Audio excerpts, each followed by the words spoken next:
Dobrodošli, dragi ljudi, u novi video.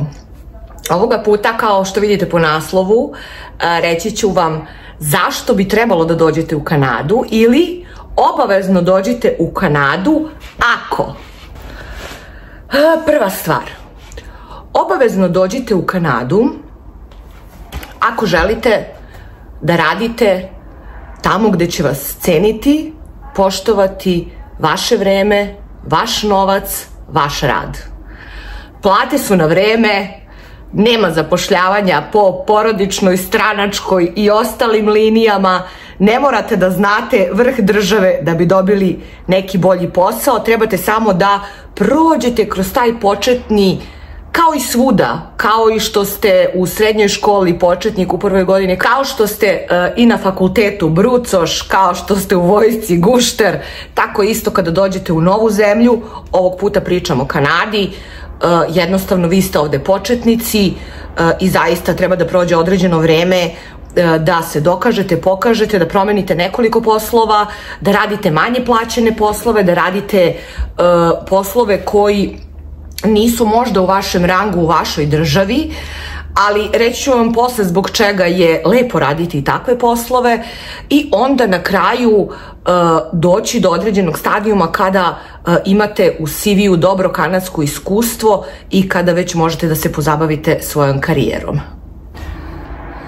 Znači, ljudi, vi ipak dolazite u stranu zemlju, svi pričaju strani jezik, jednostavno morate da počnete od nule, niste bogom dani, to da znate, neće vam niko dati vaš posao iz snova na početku, ali jako je dobro započeti sa nekim niže rangiranim poslovima. Zašto? Pa prvo, morate da naučite kako neke stvari funkcionišu u ovoj zemlji. Znači, nije isto kao u zemlji iz koje dolazite.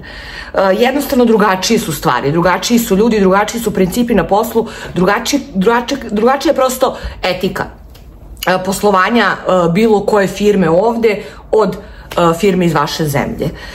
Drugo, jezik. Izvežbat ćete jezik, naučit ćete jezik, bit ćete u okruženju sa ljudima koji pričaju engleski, tako da to je jako dobar početak za vas, jer ćete lakše posle ući u tu neku ozbiljniju priču sa nekim ozbiljnijim poslom, ukoliko imate fakultet, ukoliko zaista želite da se bavite nečim što ste studirali u svojoj zemlji.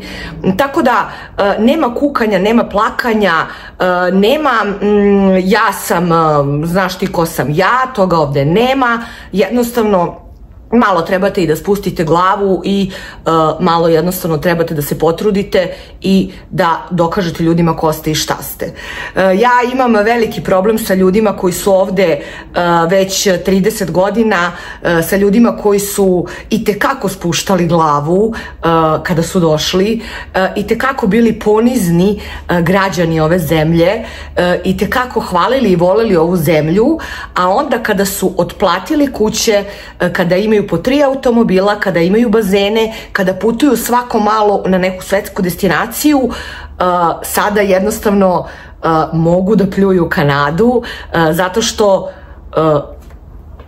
ih baš briga u suštini. Otplatili su kuću, oni su milioneri, ni krivi ni dužni postali, razumete me? Oni su platili kuću pre 30 godina 300-400 hiljada dolara, sada ta kuća vredi 2,5 miliona. Znači oni imaju 2,5 miliona, prodaju kuću, vrate se u svoju otadžbinu i jednostavno njima se sada može.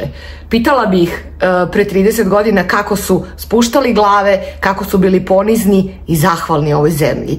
Meni je jako krivo što su naši ljudi jako malo zahvalni, a trebali bi svakog dana da budemo na nečemu zahvalni. To su me ovde naučili Kanađani i Amerikanci, koliko je dobro malim stvarima se radovati i biti zahvalan u životu na neke sitnice. Sitnice koje zaista život znače nekada. Druga stvar zbog koje obavezno trebate da dođete u Kanadu, a to je zdravo okruženje. Ne mislim na šume i prirodu, već mislim na nasmejane ljude, ljude koji nisu opterećeni psihički, ljude koji nisu bahati, ljude koji su jednostavno potpuno normalni. Mi smo upoznali na početku jako puno ljudi odavde, rodom. Mislim da se razumemo, svi Kanađani su odnekle došli. Tako da maksimum treće koleno je ovde, tako da eto mogu da kažem možda 150 godina su ovde, 200, ali upoznali smo dosta ljudi koji su recimo drugo koleno ovde, 40 i neke je majka od jedne Kanađanke došla iz Mađarske, tako da ona se rodila tu, udala tu za drugog Kanađanina, rodili Kanađanče itd. itd. Znači, jednostavno to su ljudi koji imaju para, koji znaju zašto žive, koji se raduju malim stvarima, koji se druže, koji pevaju, koji igraju, koji nisu nesrećni, koji nisu besni na druge ljude oko sebe, koji nisu ljubomorni, zavidni. Znači, jednostavno taj mir koji oni imaju u sebi, ja bih platila $1.000.000 sad ovog trenutka. Ljudi su ovde, još jedna stvar, ljudi su ovde zaista to što jesu. Ne predstavljaju se, ne foliraju se, ne predstavljaju svoj život višim i boljim nego zaista što jeste. Žive normalno, žive skromno, čak i oni ljudi koji imaju puno para, nikada na ulici nećete provaliti da neko ima para. Uglavnom su to prosečni automobili, mislim prosečni, sad su za mene prosečni, iz Srbije bi mi vjerojatno bili wow, ali u principu svako može da vozi nov auto, svako može da priušti sebi šta god želi i neko putovanje i večeru 3 puta nedeljno u restoranu. Znači, prosečna plata u bilo kom supermarketu da dvoje rade mogu to sebi da priušte. Znači, ne postoji to opterećenje finansijama koje smo mi oduvek imali u našoj zemlji i znate kolika je borba bila. Ja zaista ne znam kako je sada, niti me zanima iskreno. Samo se nadam da će se nešto uskoro promeniti jer eto, zakuvava se i nadam se da je zaista došlo vreme da naši ljudi zaista naprave ono što je bilo već napravljeno pre ne znam nija koliko, 25 godina.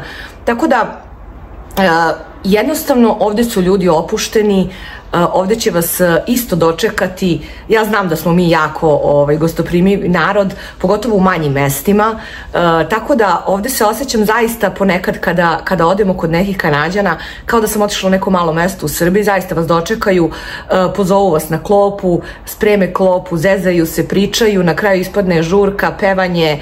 Znači jednostavno lep im je život ovde, ponosni su na svoju zemlju, naravno nisu sada zadovoljni, posle korone niko nije zadovoljan, imaju problema finansijskih, ali znaju da će se promeniti nešto jer oni su Kanađani, odnosno Amerikanci, odnosno verovatno sve države osim Balkana, narod je taj koji se pita ipak nešto, tako da oni se nadaju da će sledeće godine da se promeni cela situacija u Kanadu jer, kažem opet, od korone je sve zaista krenulo nizbrdo. Tako da, eto i mi se nadamo zajedno sa njima jer mi smo sada ovde i ne želim nikako da prosipam ovde ljudima i zaista ne pričam puno, ćutim, radim, radujem se malim stvarima i želim da nešto postignem ovde, tako da želim svim ljudima koji su ovde da kažem da ne budu zavidni, da ne budu ljubomorni, da pomognu. Meni je jako krivo što naši ljudi ovde, čast velikim izuzecima, koji su nama pre svega pomogli kad smo došli. Sigurno postoji 5 porodica koje su ovde duže od 10 godina, koje su nama zaista pomogle kad smo došli. Zato sam i ja imala želju da pomognem ljudima da dođu. To je bila moja neka misija, da zaista ljudima pomognem, da im pronađem posao, da ih posavetujem vezano za CV, vezano za engleski. Sve smo mi to prošli, ali sami. Niko nam nije pomogao. Tako da mi smo to sve sami prošli i ja sam zaista htjela ljudima da pomognem i pomogla sam. Dosta ljudi je došlo, došli su ljudi sa porodicama, skrasili su se ovde.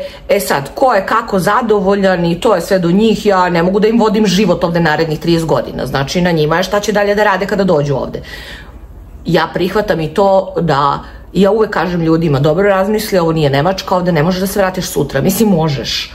Ali ne bi bilo, trebaš da probaš ipak ovde da ostaneš par godina, pa ako je baš katastrofa, iz tvoje perspektive, mislim, vrati se kući. Bitno je da imate gde da se vratite.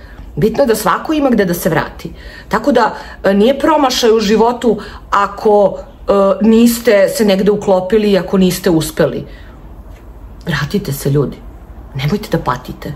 Nemojte da budete negativni o ovoj zemlji u kojoj pritom živite. Nemojte to da radite. To nije lepo. Ne mislim ni ja sve savršeno o Kanadi. Znači, posle 4 godine zaista znam kako stvari funkcionišu, već počinjem da se uklapam, tako da postoje stvari koje se meni zaista ne sviđaju ovde. Ali u Srbiji mi se 100 puta više stvari nije svidelo, pa sam živela, jer to je bila moja zemlja. To je i dan danas moja zemlja. Ja je zaista volim. Srbija je moja zemlja. Srbija je Vukova zemlja. Srbija je zemlja mog deteta. On je ponosan što je iz Srbije, tako da, ali stvari u Srbiji trenutno nisu dobre. I život u Srbiji trenutno nije dobar. Ljudi u Srbiji nisu dobri. Evo, ja vidim po komentarima, ljudi su ogorčeni, ljudi su, ne znam kako da vam objasnim. Znači, ja nikada ne bih napisala nekome ružan komentar. Jednostavno bih zaobišla taj klip, zaobišla bih, mislim, jednostavno nemam potrebu da uvredim nekoga. To nisam ja. Tako da, a još kad sam ovde došla, tek to nisam ja. Znači, ovde se menjate, a o tome ćemo kasnije. Sledeće. Sloboda. Šta ja podrazumevam pod slobodom? Pa iskreno sve ovo što sam prethodno rekla može da se pod ovom stavkom stavi, ali ja ću reći nešto drugo vezano za slobodu, a to je da ovde žive različite kulture, različiti narodi, da ste ovde hteli ne hteli, prinuđeni da se prilagođavate. Znači, ne možete da živite u svom balonu 20 godina. Znači, prosto mešate se sa različitim ljudima, doktori su vam iz različitih zemalja, prodavačice, ovo što vam radi nokte, frizeri, šta god. Znači, sve su to ljudi iz različitih država koji su došli u Kanadu. Ja ću reći samo jednu stvar, bit ću kratka ovde, ne želim da produbljujem ovu temu, a to je, ovde nema političkih i ratnih tenzija. I to je ono od čega sam ja želela zaista da pobegnem, jer ono što se dešava trenutno u našoj zemlji i te političke tenzije, ili si za ili si protiv, ta mržnja među ljudima koji su različitog mišljenja, mržnja među ljudima koji su različite vere. To je po meni korak nazad jedno 100 do 500 godina. Toga ovde nema. Mi smo zaista bili na indijskom venčanju, na indijskoj svadbi, 3 dana je trajala, tako da videla sam neku novu kulturu i jako sam zahvalna na tome. Tako da, to mi je jako bitno, jako mi je bitno da moje dete odrasta u toj nekoj zdravoj sredini, gde nema tih tenzija koje su mene pratile ceo život, da kažem od 91. pa do 2020. do trenutka kada sam odletela. Znači, to su neke stvari koje se ne zaboravljaju, to su neke stvari koje su činile vaše detinjstvo, tako da ne želim da moje dete ponovo to preživljava, ne želim da moje dete ponovo ide i da protestuje, ne želim to uopšte da mu se dešava u životu, jer dešavalo se mojim roditeljima, pa se dešavalo meni i zaista nisam želela da treće koleno ponovo iznova se bori za slobodu. To je ta sloboda o kojoj ja pričam. Nećemo dalje. Idemo na sledeći razlog. Sledeće ja sam napisala kao neka pozitiva, pozitivna energija i to mi se jako dopalo ovde, a to je trenutak kada vi nešto podelite sa ljudima i kada vas oni u toj vašoj odluci podrže, bodre, bez obzira da li je to iskreno ili neiskreno, u situaciji kada čovek donosi neke važne odluke, zaista mu je potrebna podrška, jer čovek sam po sebi ni ne zna koliko može i nekada se i povučemo zato što nam drugi pričaju kako nemoj, nije sad trenutak, kako vam ubacuju taj negativni crv sumnje. To mi se stalno dešavalo u životu, prvenstveno i od mojih roditelja i nadalje. kao da ništa u životu ne možeš jer ti nisi iz neke visoko pozicionirane porodice, bogate porodice, imućne porodice, tako da sve se bilo svodilo na to u Srbiji. Ovde je totalno drugačija situacija, kažem vam, ljudi vas bodre, podržavaju, šta god im kažete kao neku ideju, oni su u fazonu, wow, super, you can do it, tako da znam ja da to meni ništa ne znači jer ja moram da zasučem rukave i da uradim tu neku stvar, ali ta neka, to nešto što vam ljudi daju, to neku pokretačku energiju, jako puno znači. To je nešto što vas pokreće, to je nešto što vas tera da ostvarite neke svoje ciljeve, jer imate podršku pre svega iz porodice, a zatim i od drugih ljudi. Jako mi je drago da sam malo popričala sa vama na ove teme, molim vas pišite mi u komentarima šta vi mislite o svemu ovome.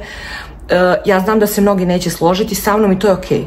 I meni je okej da ljudi razmišljaju drugačije, ali samo da imaju dobre argumente za to zašto razmišljaju drugačije. A ne ono klasično pljuvanje, mislim, to meni smiješno više. Ja sam to prebolala, preživela, prebrodila, znači meni to ništa više ne znači, zaista ja se bukvalno smejem, umirem od smeha na takve budalaštine, tako da, eto, pišite mi šta vi mislite o svemu ovome.